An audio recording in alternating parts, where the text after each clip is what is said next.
Hello, this is Catherine from Accelerated Reader Reading Books for You. Today I will be reading Chapter 71 from Two Worlds, a novel of friends and foes from strange places by Laura T. Lee. Before I begin reading, I would like to give a big thanks to the author for sending me this book to read on my channel. In the description below, I've included links where you may find and purchase this book. Don't forget to like and subscribe. Chapter 71. After the president managed to convince his guards that the sword-wielding teenage girl before them was not going to drop-kick him, Lily told them everything, the whole account of her daring adventures, from when she disappeared from school to now. The whole time she'd been with the elves, Lily always imagined she would be telling her mother first. And now here she was, saying her story to the president himself instead. After she had finished speaking, President Johnson said, "You still haven't told me how to defeat the lizards." Lily sighed. "I don't know how to defeat the lizards. That's the problem, and nobody can actually get close enough to one of those beasts without seriously jeopardizing their lives." For a while, she and the president stared gloomily at a computer on the table, which displayed the rapidly rising number of fallen soldiers. A soft plunk caught their attention. They looked up to find a small sphere the size of an orange sitting in the center of the table, gently flashing light gray. Lily snatched up her sword. "Don't touch it," she said. But she found her sword sliding back into its sheath as she spotted the note in front of the sphere.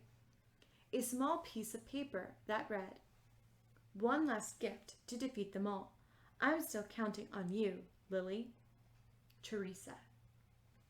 "What does that mean, one last gift to defeat them all?" the president asked. Lily looked up. Somehow she knew what the gift was. It's a shock grenade. When detonated, it'll send out a wave to rinse the entire city. A last attempt to override Sophie's powers. Every living thing within a 5-mile radius dies. As the president silently nodded in understanding, Lily thought of how Teresa had worded her sentence. A gift that would defeat them all. Defeat them all. Did she mean just the lizards that were raiding the city? Then she remembered that if Sophie or Teresa created something and it was destroyed, their life force weakened. And she realized that this was no ordinary grenade from Teresa. Making so many lizards would have taken almost all of Sophie's energy. If she pressed the detonation button, not just the lizards would die, Sophie would too. Lily took the bomb and gingerly put it in her pocket. "We're out of time. The lizards might be coming for us as we speak." As if on cue, a loud boom shook the building. President Johnson grabbed his computer and shut it, following Lily out of the room. Lily gave the president one last message before they parted.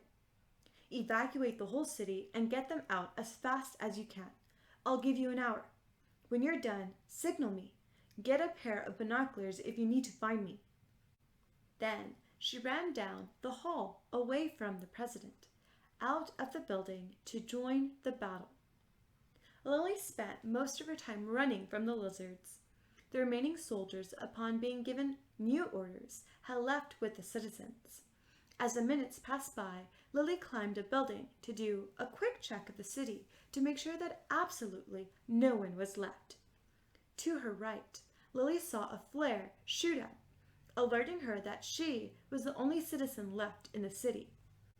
She turned and saw the giant crowd that was the population of New York City standing far away from the 5-mile line. And suddenly, Lily realized that they were waiting for her, a strange teenager, to succeed and bring safety back to the area. She could only hope that her plan would work. She reminded herself that she was doing this job, this incredibly important job for her friends and her family and her people. Lily was pretty far away from the line, but if she threw the grenade as far as she could and ran, she might just make it. Lily spent the last 10 minutes or so going back to the harbor and grabbing her suitcase from where it lay in the sand.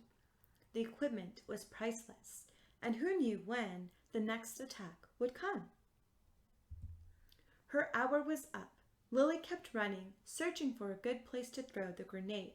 She finally found a spot at the top of a high hill where she could throw the weapon down and far away from her location.